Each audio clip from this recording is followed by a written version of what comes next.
Hello, everybody, and welcome to another edition of the Bengal Tiger Podcast. I'm Matthew Brune, and joining me once again is Shea Dixon.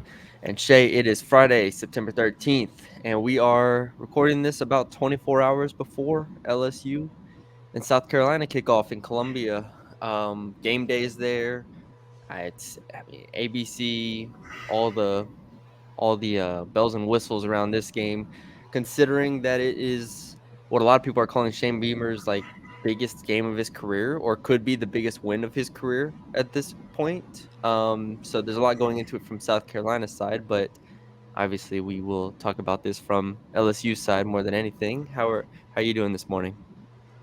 I'm good. I am. I've been reading through a lot of this South Carolina, Old Dominion, Kentucky games, and I know that you pointed out earlier in the week that people didn't realize, but that South Carolina game against Kentucky was 10-6 at halftime, and then the Old Dominion game um, really won. They won 23-19, but in fact, their only two touchdowns in the game, which we'll dive more into this in a second, came when Old Dominion fumbled it within their own 10. So they went on drives that went 3 plays for 3 yards and a touchdown, and 2 plays and 6 yards and a touchdown. Mm-hmm. And then, as I mentioned, being 10-6, then they come out at half of that one. They punt it immediately.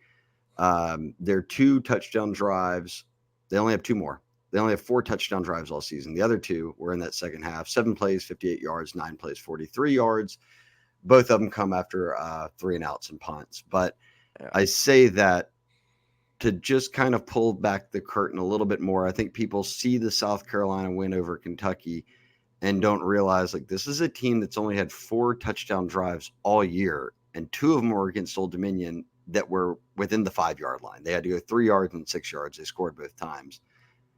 Against Kentucky, Matty B, these are South Carolina's possessions: fumble, a touchdown drive. That was the first half. Okay, so that was 5. That went 4 plays, 61 yards. Punt, 3 plays and out, punt, 3 plays and out, punt, 6 plays, field goal, which came after a turnover on downs. 2 plays picked off, 1 play, end of half. Then coming out of halftime, punt, then they touchdown drive, 7 plays, 58 yards, touchdown drive, 9 plays, 43 yards. Then pick for Kentucky, South Carolina punts, and then Kentucky turns it over on downs. Yeah. That looks nothing like when LSU's had the ball. And I know that LSU took a little time to pull away from Nichols, but they never had the ball in the first half. Unless South Carolina's playing keep away, Matty B, and we'll dive into this, those drive charts don't scare me on offense. That's not anything sustained. They've punted it more and turned it over more than they've scored touchdowns. Yeah. It's gonna be really interesting. I wrote in my film study, I think it was, South Carolina is 118th in the country in terms of pass to run ratio. So they've ran the ball 67% of the time so far this year. Obviously one of the most in the country. They added Raheem Sanders, Rocket Sanders. Maybe y'all know him better by from Arkansas, who was a really good player. Lenore Sellers is the quarterback, about 6'3", real physical, really good athlete, can run the ball. Brian Kelly compared him to Anthony Richardson from Florida a couple years back. But they are a team that is going to run the ball. They don't have a ton of receivers. And so when you watch the games that they've played, the 2 games they've played so far, it's not aesthetically pleasing, let's just say. Lenore Sellers is completing 55% of his passes. I don't know, the yards per game is probably around 150 or so. But it's a team that's going to lean on the run heavily. And honestly, they haven't even been very successful against the run to this point in the year. Lenora Sellers had against Old Dominion had success, but then against Kentucky had a lot of sacks, minus 11 yards. Then the Raheem Sanders on the year, I believe, is at 3.2 yards per carry. It's just really has not been a dynamic pass rushing attack, even though that's what they do. So to your point, when looking at this team, he's at Raheem Sanders at 3.8 yards per carry right now, by the way. But when looking at this team, it's hard to see the offensive explosion, and that's definitely not what South Carolina is going to do to win this game. They're not going to blow the top off of LSU. But with that being said, we do need to see LSU's defense step up and actually, contain South Carolina and stop them. And I think it's especially an interesting task with Jacoby and Guillory out. That's I don't know if there are any other injuries you want to talk about. I know there were a few questionable guys that I don't know if we got full clarity on, but Jacoby and Guillory being out is obviously massive against this team in particular. Yeah, that's a second season-ending injury after John Emery, and we talked about it on the pod, the mailbag, I believe. But remember when Brian Kelly said that Jacobian could be the best player on the team and not record a stat all season, but he can eat up double teams and free up so much for everybody else. They did move Paris Shand inside, Brian Kelly said, but then he said it's going to be a lot of guys. Sean Washington, Jalen Lee, Suggs. Remember, Gio Paez came here from Wisconsin because he said, I played nose tackle there and I want to play the D tackle spot here. So in a bind, do you move him over a little bit? I think that they're better suited to handle this, Matty B, than they were a year ago when they had no D line coach. And Brian Kelly pointed that out, not saying that about a year ago, but saying it about this team, that he trusts that Bo Davis can figure out a rotation that will get them through this week and into the next couple weeks. And as you get into the heart of SEC play, you feel better about it. Now, losing Guillory is a blow, obviously, but it's just a position where it's time for other guys to step up. And Dom McKinley's been dealing with a turf toe. We won't see him.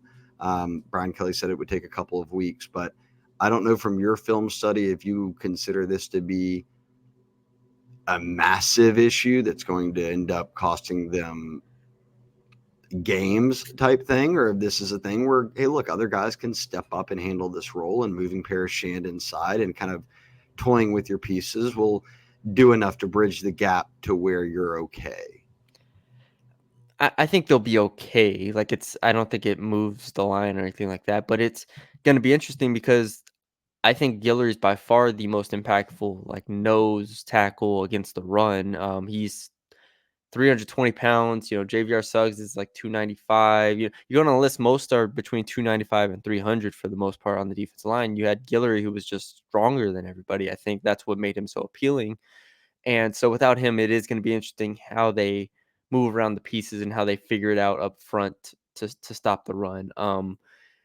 Other players questionable: Kyle Parker, West Weeks, Deshaun Womack, Chris Hilton. I think is going to be pretty much out. I assume that we haven't heard much positive there. You mentioned Don McKinley probably out. Who am I missing? I think Um, Jordan Allen's a piece that I'm curious of because he started 2 games for him at safety now, and has sort of been the unsung, I'm not going to say hero, but that piece that we didn't yep. know would be back there, that would be reliable, and that we haven't pointed him out as some major issue for him at this stage. But he was listed all week as on the injury report. Obviously, Brian Kelly said, hey, look, we have to turn it in 90 minutes before the game.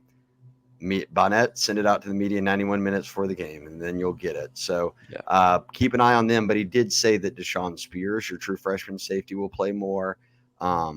We'll see what happens with Sage Ryan moving back there. You've got Major Burns, obviously, at that star spot. But if they're playing more 4-3, does Major play some safety? And then Jordan Gilbert's back. So we know the guys that they have. But Kelly said that maybe this week, more than any, we'll see a bit more of a rotation. And I'll take it. And I'm not, for a variety of reasons. And even if you had really great safeties, well, if you had really great safeties, keep them out there all the time. Even if they were, you know, top three Serviceable. quarter of the league, a year ago they played Andre Sam and Major Burns like every single snap of the game. Yeah. And only Ryan Yates and Jordan Allen at times would spell them for a few snaps. And they don't need that. That's what Brian Kelly said about the D line too, right? Yeah, that's pretty much where I think they're at across the board, honestly. I just outside of linebacker, well, even linebacker, because the Weeks brothers have been really good. So you rotate those four around. I mean, they And it don't looks have like an West is out, but Witt will play, is yeah, kind of the feel. exactly. So I think defensive line and secondary is just kind of you're still figuring out the pieces to this puzzle, and I'm interested to see how they do it. The only other injury report update I think is Garrett Dellinger is gonna play. So They'll have their full offensive line. They're going to be ready. I think if you want to talk about, we can keep moving on to where we kind of started, which was South Carolina's offense versus LSU's defense. I think we can look at this from LSU's perspective a little bit more, knowing what we know about South Carolina's offense in terms of they're going to run the ball a lot. Like I said, Sellers, Sanders going to be the running backs. They have not been all super efficient. I will say the one thing that concerns me watching Lenore Sellers is I think he's young. I don't think he's bad. Like he You reminds don't me, think he's young? He is young. he is young. That's a fact. Then you can think about the next thing. He's young, but I don't think he reminds me of like a young Bo Nix in some instances. Like I don't think he's bad. I think if he has like as a senior and maybe, which he's a redshirt freshman right now, so he can get up to 5 years. Like I don't think he's an NFL guy by any means, but I think he can ultimately have a good college career in part because he can extend plays. He did it again. Two of those Kentucky touchdowns or big plays were him extending the play and finding a guy in either a busted coverage or a guy that comes open late. And we've, I mean, I just think back of the Bo Nix 2 years ago or 3 years ago, was it, when Auburn came to Baton Rouge and had no business winning that game, and Bo Nix pulls that a rabbit out of his hat. It's like those are the types of quarterbacks that scare you when they can extend plays. So Harold Perkins and the defensive line and the edge rushers have to make sure to get him to the ground and not let him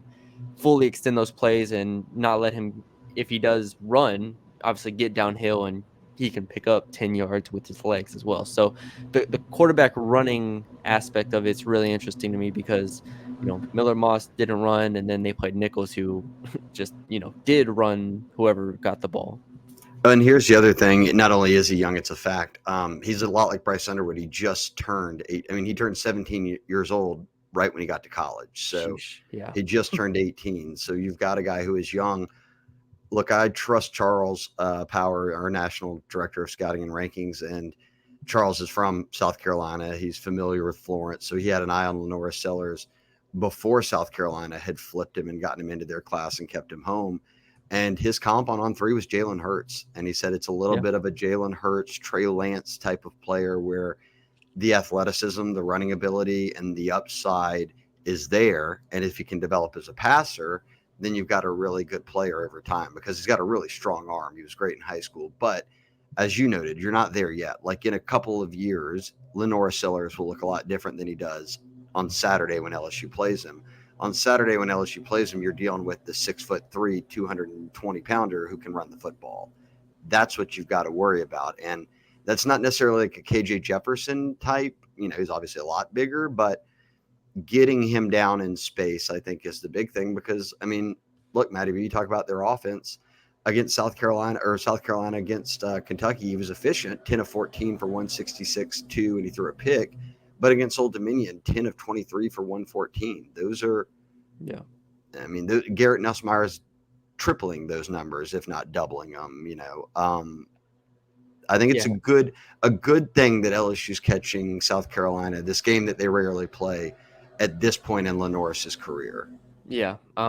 Like you said, on the season, he's 20 of 37 passing, one That's pick, barely over 50%. That's not good at all. 54%, two touchdowns. That it's not going to be a game. And so this is where it becomes interesting. And Nichols, and I don't like pulling too much from the Nichols game, but it is similar in a sense in terms of they're going to put their head down and just run at you and try to control the clock in a lot of ways, and then they will throw it when they need to throw it. And Nichols frustrated us because they came out and completed the first 10 passes. So you have to, if you're going to sell out and stop the run, the corners have to be able to hold up and not give up those 10-yard slants on a 3rd and 8. That's where it might not seem like this is a game where the corners are going to be exposed because they shouldn't, right? South Carolina doesn't have dynamic receivers and they don't have a dynamic quarterback in terms of his passing, but you can't let them complete, the 3rd and 8s that Nichols completed in the first half last week. You cannot let them pair the run game that they have with a pass game that bails them out of situations. So that's going to be the interesting part because I want to just say I believe in LSU's defense to quiet like South Carolina's offense. I was writing my final lines last night, and I was like, I almost took the South Carolina team total under 20 or under 20 and a half, but I have to see it. Like I have to see the secondary not have a bust or not, not get beat for a 15-yard slant when they need to stop. Like I need to see it. So that's the only thing that holds me off. But I think on paper LSU's defense should be able to get enough stops against South Carolina to help the offense kind of pull away in this game. But I'm just have to be proven otherwise because through 2 games it's been scary. I look again, if we're just talking again, the defense, yes, it's not been up to where you want. You're down Giller. You might be without a DB like Allen, but you got Zyle Alexander back, which I think is so massive. I Yeah. don't think it's being talked about enough. He brings confidence to that room. He started 8 games at LSU before he got hurt, and then he started seasons worth of games at Southeastern. So he's played Yeah. plenty of football, and that allows you to continue to bring along Ashton Stamps, and then even more so PJ Woodland as a true freshman. We'll see how they use J.K. Johnson or Toviano, but I think those three are the main ones you focus on. I then just look again. Yes, South Carolina has not thrown the ball great. They're going to rely on running it. But even against Kentucky, I mean, Rocket Sanders, 13 for 54 and 1. That's not numbers that'll blow you No, away. not at all. Robbie Ashford comes in to run the ball as a quarter, I guess Yeah. run quarterback on a Sellers got line. hurt for, like, Sellers got 1 hurt, drive. yeah, Yeah. but he had 6 for 26. That's not much. And one of them was an 18-yard run, and one of Raheem Sanders was a 21-yard run. Then nobody else did anything. And then in that Old Dominion game, um, Rocket Sanders went for 88 and 1, but it took him 24 carries to do so, and one of them was a 21-yard run. Same with Lenoris. He ran for 68, but it took him 22 carries to get there, and one of them was a 23-yard run. So you want to not have those big plays, obviously. And hell, maybe you'll take, if their longest run is 21 or 23 yards, you'll take it. That's shorter than they gave up against Nichols. But Yeah. I don't, the more I look at this game, I just feel like so many LSU fans are down on the team right now and are thinking, well, they're hurt and they're this, and well, they didn't blow out Nichols the whole time, and they dropped the ball against Southern Cal. South Carolina isn't a good, nothing that them beating Kentucky doesn't change anything about what I thought of them coming into the season, where they were not projected to win very many games. They should have lost to Old Dominion, could have lost to Old Dominion. And then South Carolina's defense isn't so elite that these Kentucky was bad. That was Kentucky's a bad. bad Mark Stoops showing. Yeah. Vandergrift, the transfer from Georgia, was 3 of 10 for Awful. 30 yards and a pick. That's awful. And Wimsatt comes in, goes 3 for 7 for 14 and a pick. That's awful. Yeah. And I'll take out Vandegrift's 9 for -29. Those are just sacks and bad runs. But even if you take those away, 35 runs to 17 passes is what Kentucky had. So on the flip side of that game, in a game that South Carolina won 31-6, but again, we're only winning 10-6 at half. They only threw it 15 times, and Sellers only threw it 14 times. Yeah. They ran the ball 32 times for 82 yards. That's not big numbers. So their numbers came pretty spread out in the passing game. That 173, which still is not a lot of numbers in the passing game, is resulted in what? 2 touchdowns, yes, but a long of 32, a long of 21, a long of 36, and a long of 16 for the only 4 guys who caught passes. Yeah. I don't see a lot of yes, they had a couple of explosive plays that went for yards and scored on in the Kentucky game. And then in the game prior, they were gifted 2 touchdowns inside the 5. So I don't see anything from this South Carolina offense, as long as you're keeping Sellers in check and Sanders, that scares me. And nor would any South Carolina fan tell you that anything about their receiver room should scare you. So for a Yeah. team that, yes, they've given up, LSU's given up a bunch of yards per play, Matty B, and they don't have these DBs that maybe we're used to. South Carolina, USC is way better than Oh, South yeah. Carolina. For So sure. they hung with them Yeah. all the way until the final 8 seconds in a game they should have won.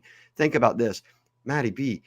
They forced 4 turnovers in that game, and none of them bounced their way for LSU. LSU could have easily won that game, and I don't think anybody then would be as nervous about this one. So, look, can they go out there and lose? Yeah. I don't know, man. I just have a gut feel about this one that it is not going to be as close as people think it is. I agree. This feels like a bounce back spot for LSU. Like this feels like if this team is gonna do This anything feels this year. way more bounce back than trap to me. Everyone's calling it a Yes. trap game. I don't think so. I think they're fully aware that they have to win. I Yes. think it's more of a bounce back spot. It feels like a bounce back spot. Like coming up, you've been punched in the mouth to start the season. You did not play the way you wanted to week 2. You go on the road 11 a.m. This feels like a bounce back spot. And that's why, I'm gonna predict LSU to win, and I'm gonna predict them to cover. Um let's flip it real quick. Let's talk about LSU's offense versus South Carolina's defense, because this is the much more exciting side of the ball, because you have some real playmakers on both sides of the ball here. And just real quick, South Carolina's defensive line is very good. Now again, they played Old Dominion, Kentucky, and I thought Kentucky was awful, trash, terrible. That the protections, and I think they were missing a couple offensive linemen too. But still, South Carolina's blitzes were impressive. They have talent on the defensive line. According to Pro Football Focus, they're the highest graded pass rushing unit in the country right now, and the secondary has been really good too. So the South Carolina defense, we know, has talent up front, and they are going to be maybe, or at least one of the best pass rushing units LSU's faced since Florida State last year. Um, so it's going to be a big test for the offensive line, the offensive tackles, obviously Campbell and Emery, and yeah, yeah, USC had a good D line, or that we're doing this twice now. USC, yes, the Trojans okay, had a good D line. I mean, yeah. Emory Jones was going up against a guy who's going to be a top 50 pick in the draft. And he Bear struggled. Alexander was neutralized though in that game, Yeah, and pass pro has been what they're graded. I'm not saying that these guys can't get home. They are very talented. Dylan Stewart is a great player for being a true freshman, but LSU still hasn't given up a sack this year. Like I don't think that they're going to get home against LSU like they did against Kentucky, where no, no, Vandegrift just couldn't do no, anything. no. They know how to scheme around that, and Nussmeier will get the ball out. And they have way Yeah. better O line than Kentucky has. Yes, weapons, everything. LSU is better at everything than Kentucky. Let's just get that out of the way. Offensively, honestly, I took more watching the Old Dominion game than I took watching the Kentucky game. That's how bad Kentucky was in that performance. But the overall aggression and the overall speed of South Carolina was impressive, and I think does it brings a new element to this game in terms of LSU has to be sharp. You've mentioned Garrett Nussmeier. There is no time for second guessing. Garrett Nussmeier has to be on point, which we have no reason to believe he won't be. Through 3 games, I think he's been awesome. But the offensive line, Emory Jones in that USC game did struggle a bit, so he has to have a better performance. Will Campbell, I'm not worried about Will Campbell at all. I think he's going to be awesome. But in general, we have to see and make sure that these blitzes don't get home. They don't confuse LSU in any way. And ultimately, through 2 games, South Carolina, going back and watching them, was not good against the run against Old Dominion and Kentucky. If you take out the sacks, which were completely negate the rushing yards in both of these games, if you take out the sacks, they're around 5 yards per carry for the opponents this season. So in in theory, I think this sets up for LSU's offense to actually have some success running the ball, because I don't think South Carolina likes loading the box in that way. They didn't load the box a ton against either one of these teams that they played. They just brought pressure. So, again, in theory, LSU, I think, should be able to have its best rushing performance of the year, especially if the elements aren't great, like if the weather's not great. But I do agree with you. I'm not terribly concerned that Will Campbell and Emory Jones and Garrett Dellinger and company are just going to get whipped up front. I don't think that's going to happen. It'll have to be some blitzes. It'll have to be something unique that confuses them more than anything. And I do think LSU has more success running the ball in this game than they had in the previous 2 games. Yeah, I think too that is for me when they get down in the red zone, score points, get your Yeah. field goals, get your 7 points, because I think that the more you I always get myself into this. Like, if you score more than them, you'll win. What I mean by this is Yeah. The earlier you can put points on the board and make South Carolina try to throw the football and get out of their game plan of just, hey, we're going to Yes. try to Yes. control the clock, we're going to try to run it, we're going to try to keep it in Lenoris's hands and Rocket Sanders' hands, and we don't have the explosive wide receivers LSU has. If LSU can get up and go down that first, if Brian Kelly, wins the toss, doesn't want to defer, he wants to take the points. Taking it. Go down there and kick the field goal. I don't care, because if you can start to put points up, you Yep. put them in a bad spot, because this is, again, South Carolina won 31-6 in a game that they were 3 of 10 on third downs, threw for 170 yards and rushed for 80. If they throw for 170 and rush for 80 on LSU, they're losing by 3 touchdowns. Yeah. Yeah, like, this is a team that has to play, if not in the lead, at least within a score like they did Old Dominion, and then Old Dominion eventually just fell apart and lost the game. But it's like this is not an offense that wants to throw the ball over, let's say, 20 times. Like 25 times, if Lenore throws the ball 25 times, I think it's a wrap. I say this to talk about I'm still talking about their offense, but for LSU on offense, that's my point, is that Yes. go back and look at South Carolina's offense. They have not shown they can put up those numbers. They have a Yep. young quarterback, all of these things. So for me on offense, everyone's screaming, find your run game, be a 50-50 balance. I don't care. I don't care if they don't find it this weekend. Yeah. I would throw the football all over South Carolina. Do what you did against USC early in that game. Take what the defense gives you. Mason Taylor, Kyron Lacy, Aaron Anderson, Xavier Thomas. Let them just go make plays. And the more that you do that, you'll put points up and you'll distance yourself in this game. Again, I've not often seen an SEC score without 20 turnovers that resulted in 31-6, but the team that won 31-6 only put up 250 yards. Yeah. It's unique. I I don't think this South Carolina defense is like one of the 3 best in the SEC either. Like, I don't think it is of that level. It's not a Georgia, it's not Alabama, No, it's not even probably Texas A&M, it's not.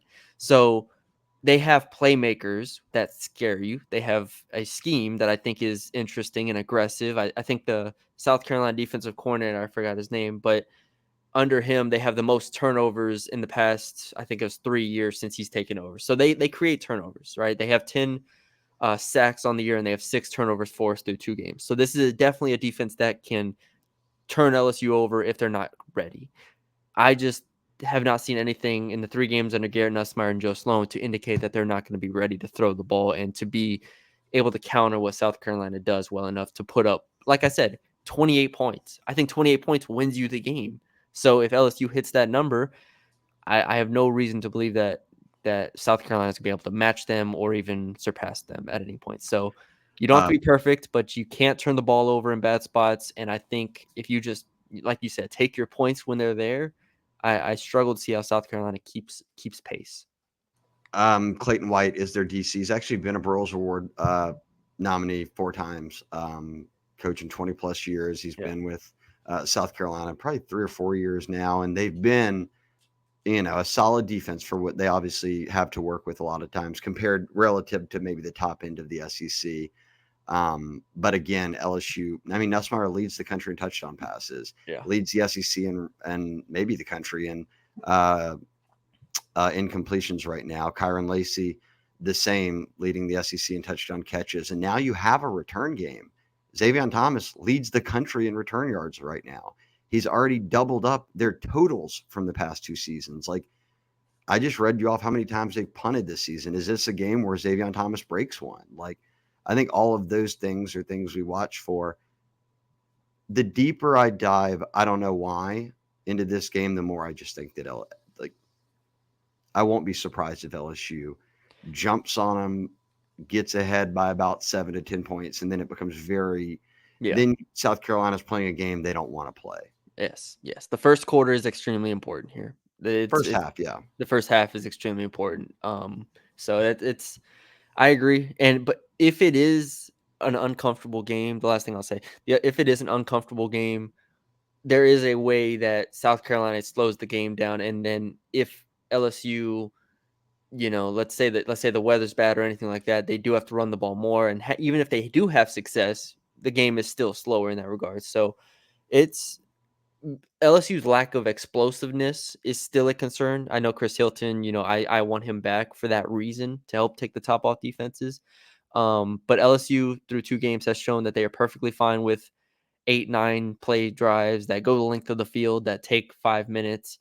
South Carolina, if they move the ball, will have similar type of drives. So that's the only thing is possessions could be a little lower in this game, which would put pressure on both sides, obviously, to take their points and to score when they're in their red zone. But yeah, I think that we covered both sides well. You want to jump to an ad read, or you got anything else on this one? Before, we'll talk about it after the break. But yeah, Yeah, well, I guess I was just going to say go too ahead. that looking at the longest drive, the only 2 drives so far this season, that 3. Oh man, these are bad. It gets worse as you look at it more. Their long drive, they had a 16 play drive go for 60 yards and a field goal. Yeah, They had a 7-47. 10 play drive go 39 yards. They had a 13 play drive go 53 yards for a field goal. These were all against Old Dominion.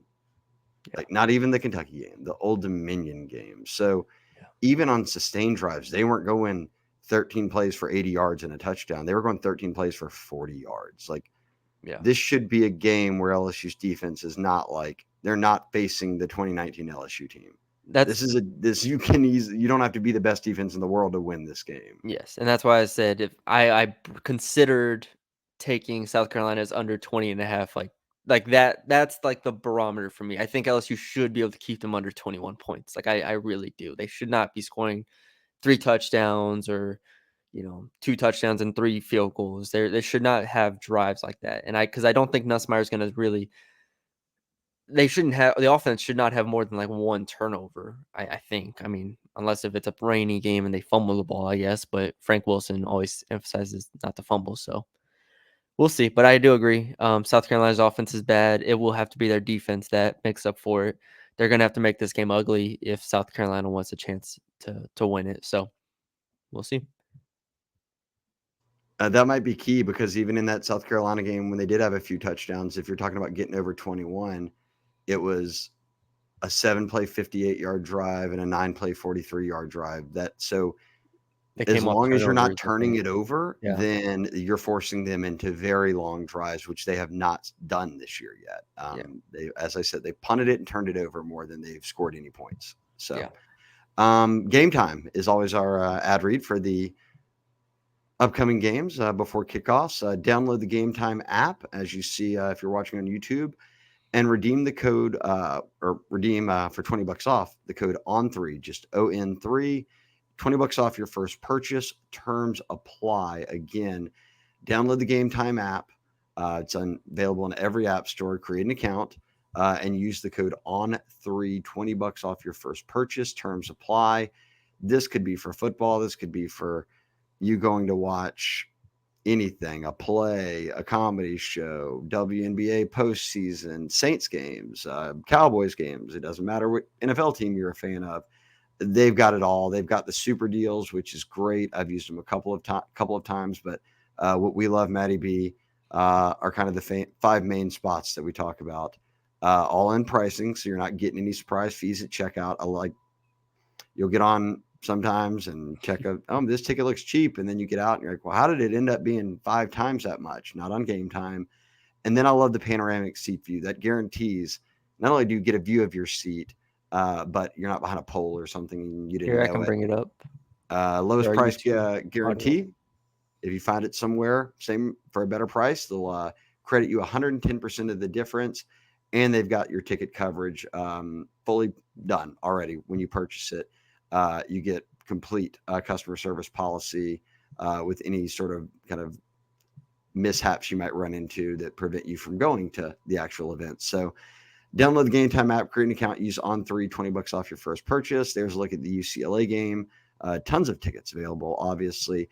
And I will tell you with the seat view, on my way to the USC game, the Southern Cal game, I was sitting next to a woman on the flight, and she had gotten her tickets but didn't know where they were. And I went on the Game Time app, showed her that where she'd be sitting. She got to show the seat view. She was blown away by it. showed her husband, check this out. This is where we're going to be sitting. These seats aren't as bad as we thought they were. Now we feel much better. And then she told me, where did you find that? I said, that's the Game Time app. And she downloaded it right Mm, there. So um, shout out Game Time. If you're not on Game Time, download it. Again, $20 off your first purchase, no matter what it is. Doesn't have to be LSU. yeah. And use the code ON3. Terms apply. Matty B, you want to do a couple like who do you think is going to have the breakout game? I know we haven't talked about Harold Perkins yet, but Brian Kelly said they will probably play more 4-3 this Which game than just rolling that nickel out there with Major yeah. Burns. So as opposed to 5 DBs with Major Burns being the fifth one, they'd play 3 linebackers with Harold Perkins, Weeks, and Penn being out there. I'd imagine we see a little bit of it both. Yeah, I think this is a perfect game. Honestly, even if LSU secondary was playing well and Major Burns was playing well, this is still a game where you go 4-3. Like this is a game where you get all your linebackers on the field, especially with Weeks, who I like coach has said has been their best player, I think, in pursuit in terms of um, making plays, getting TFLs. I think Whit Weeks is someone you have to have on the field in this game in particular. So that doesn't change anything for me, him being on the field. It'll and honestly, the next 2 games, UCLA and South Alabama won't tell us much either in terms of what they plan to do in SEC play when they play good offenses. But I think for now, this is a good way of duct taping it together, getting your best players on the field, making plays, trying to create more havoc. So I have no problem with it. I think this is the right thing to do. I always, like I said on the board, it just because they start with Weeks in place of Major Burns doesn't mean Harold Perkins is playing star. He can very well just play the same linebacker Well, role. yeah, it wouldn't be He star; it'd be same linebacker. Yeah, yeah. So it's kind of strong side type guy, or they'll move things around, but it's a 4-3 basically. They're trying to be more physical, and then this is the perfect game for that. So I don't take too much out of that for this game in particular. We'll see once they play Ole Miss in a month what it looks like then and who they want to start in that game. Because get through this one again, you should take care of UCLA and South Alabama, then bye. Then it's the biggest game of your season to this point. 100%. You look at where South Carolina ranks right now, too. They rank, you might have said this at the beginning, they rank 121 in total offense. They're averaging less than 150 yards a game. Yeah. I said That's one the stat that I stat read that's off was terrible. they run the ball 67% time. They're 118th in terms of pass to run ratio. So, And I said I'd like to see by season's end them be LSU be a top 20 offense. They're 21 in total offense or in passing offense right now, which has been kind of their bread and butter. Obviously, you need to score when you get down in the red zone, but I look at what they've done and just look at their passing stats with the players with what broken down by quarterbacks. Garrett Nussmeier sitting firmly in the top 15 in yards per game, but in terms of completions, right up there in the top 10. He's already had 57. That's in the top 5. A couple of these guys have played 3 games now.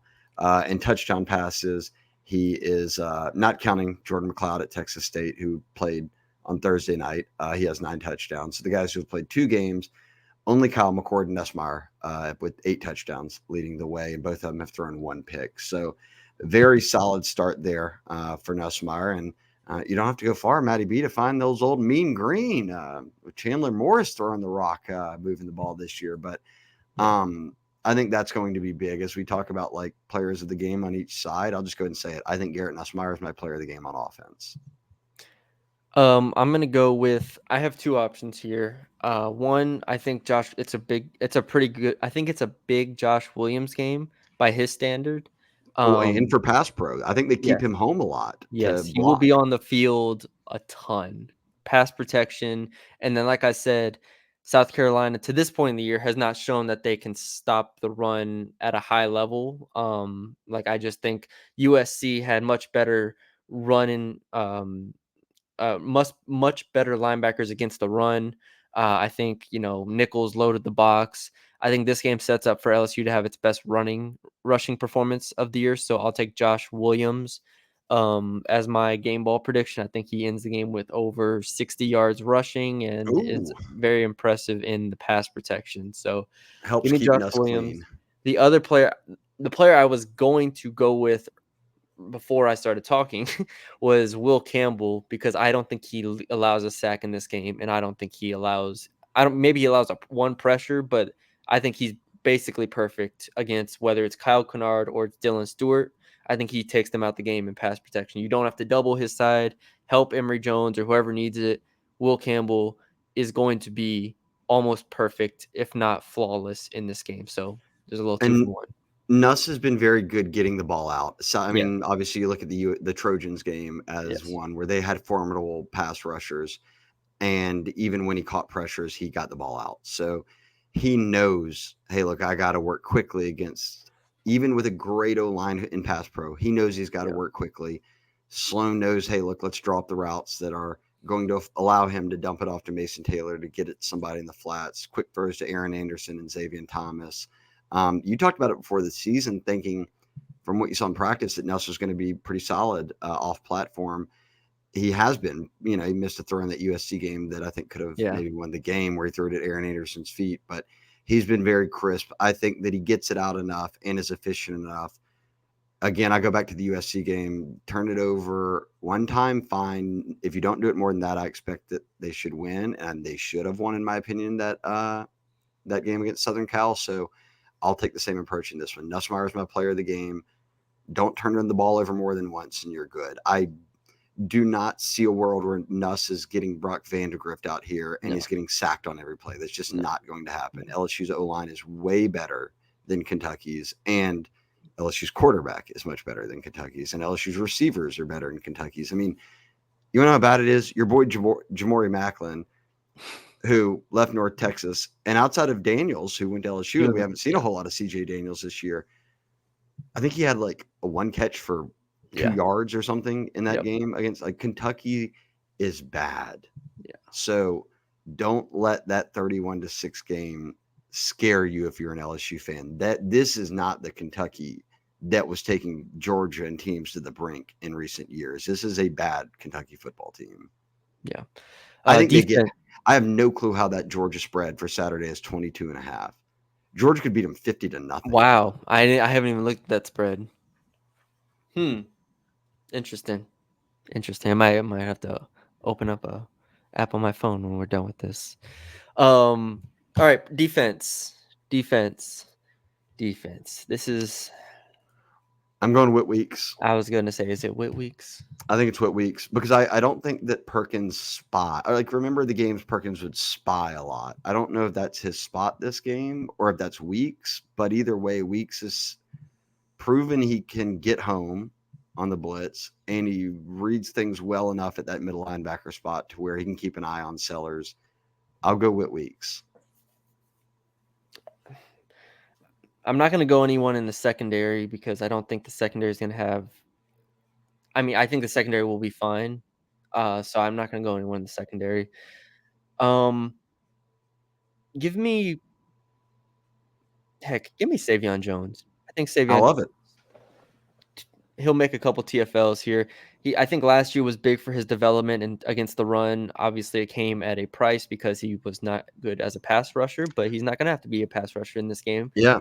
I think. And he had put on that weight last year and said, we interviewed him many times during the year where he said, Yep. I am a step slow because I put on weight, but I have to because I have to learn how to hold Yes. up against the run. Yes. Then he came out against Southern Cal and looked like a completely different player. Yes. All he needed was that year to get acclimated to it. Yes. So, in either way, I think Savion Jones, whether it's a sack or just TFL in the run game, I think he ends the game with a pair of TFLs and helps this defense kind of put South Carolina behind the chains. And if once South Carolina is behind the sticks, it's over for their drive. They're usually not converting it.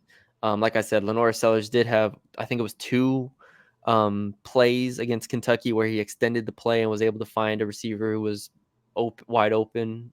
So you do worry about that, but ultimately, I think LSU's pass rush is significantly better than Kentucky's. I think the linebackers are better than Kentucky's. So I think LSU's defense will come to play, and I think Savion has a nice game. I know we've any South Carolina fans listening to this think we're coming across very homer with our takes here That's because we're fine. just not giving them much of a chance. But I mean, look. A couple of my closest friends are South Carolina fans, and as I've said, they will tell you they're the most polarizing team in football. They will not be shocked if they win by a field goal or lose 60-0. When I dove deeper into the drive charts of each game, it if I'm a South Carolina fan, that doesn't beating Kentucky 31-6 doesn't make me feel any better, other than the fact that you won the game and it was a good margin. There were still drives where it was like, that's not good. That's not good. And LSU has not had some stretch at all where they're three and out, three and out, three and out, three and out, three and out. Like that, not against USC, they No. didn't. So I think that I don't think that they'll be able to sit on the ball as well as Nichols did. Nichols just kind of, and look, Nichols got to halftime averaging 2.2 yards a run. It was just that Yep. they would run it, wait for the play clock to go down, run it, wait for the play, and then pop a quick pass that goes for 6 yards, And and then then do third it again down. The and third do it downs were a again. Yeah. problem. And they went Yeah. for it on fourth down inside their own 20 in the first quarter. I mean, they were out there to say, hey, look, what can we do to stick around this game for as long as possible? South Carolina's not going to pull anything like that. Desperation mode style. Yeah. I don't know. I think this is one that LSU could get up at half and not be like in a Are spot where you're like, uh-oh, this isn't good. I'm more worried. Like I'm along the same lines of you in terms of I'm not worried about LSU's offense in this game. The If I had to pick a side I'm more worried about, I'm still leaning a little bit towards the defense, Oh, which well, for sure. is not a again, South Carolina's offense has not been good to this point, but there is still that chance that it's like, oh, something goes wrong or something, doesn't they don't stop the run maybe without Jacoby and Guillory, and maybe Raheem Sanders does break a couple runs that give them problems. So that's the only question mark is LSU's defense still needs to prove it to me, which is why, like I said, I was flirting with that team total for so long. It's like I don't think South Carolina scores 21 points, but I need to see it first. So, all right, game predictions. We're gonna have these up probably before this podcast even goes up, so we can spill our I'm going secret. to go 31-17 LSU. I think I gave out on a South Carolina show on Tuesday, 28-17. Um, I'll go. I'll go 27-14. Even lower scoring. I think they get enough stops here. I think it might take the offense a little bit, like LSU's offense, maybe a drive or two, in terms of getting in the end zone. But ultimately, I think they pull away, and I'm not too worried about it. So I think they cover. I think it's an under type game, even though the total already dropped to like 48. So I wouldn't really bet that, but I'm gonna lean under here. So low scoring game. LSU wins. I'll be disappointed. I will come on here disappointed if South Carolina breaks 20, 21. LSU is in the top 15 yards per play right now, and they didn't get a bunch of opportunities against Nichols at 6.5. I know we've talked about it being an issue through 2 weeks. LSU giving up their yards per play mark is not great. South Carolina is bottom 10 in the NCAA right now in yards per play. They're barely averaging over 4 yards a Oh play. yeah, as an That's offense. not good as an offense. Yeah. Yes. So Yeah. we've talked about the worry of this defense has given up a bunch of yards per play by game's end, even against Nichols. That's not good for South Carolina. 4 yards per play on average. That's why I think I'm with you. I don't think that this is a game where South Carolina should be scoring more than 21. And to Brian Kelly's credit, outside of the play by Nichols for the touchdown on the long run, there hasn't been any busted plays yet, like where No. guys just went for 70 yards. Like that was the one. USC, Southern Cal, you thought that would have been the game where it was going to happen. They held Branch in check on offense. They held some very talented receivers in check on offense with a good quarterback in Miller Moss, and he was very efficient. Yeah. But it wasn't big play after big play with busted coverages. And for me, South Carolina would need a lot of that to win this game. They would need them to bust coverages and go for 50, 60, 70-yard plays. And they have not. LSU's defense has not been great, but they haven't had that yet, Yeah. minus the one time. Yeah. Force them to sustain drives. Force if you can get them onto a third and long, get them off the field here. I think LSU will be okay. at the end of the day and hold them to under 20 points. So there you go. There are predictions for the game. We'll have much more on the site. My final line story will be up. Our, every final reports and everything like that. My keys to the game are on the site. So check all that out. We obviously have recruiting stuff up every single day, whether it's football, basketball, anything you need on the site. Leave us a like, comment, share, subscribe to the YouTube if you haven't already, and subscribe to the Bengal Tiger on 3. I don't know if we give these hats out anymore, but The office is supposed to be sending me the rest of the hats. So when they do, I'll finally get on the board and tell everybody, we've look, been doing claim this. it, This is the and I'll start of send year it to you. 3. This is the start of year 3 for us at On 3, Well, but that's now they become more vintage. So yeah, see, that makes it now worth it. still got a founder's hat over here. So, yeah, thank y'all for joining us. For Shea Dixon, I'm Matthew Bruni, and we will talk to y'all later.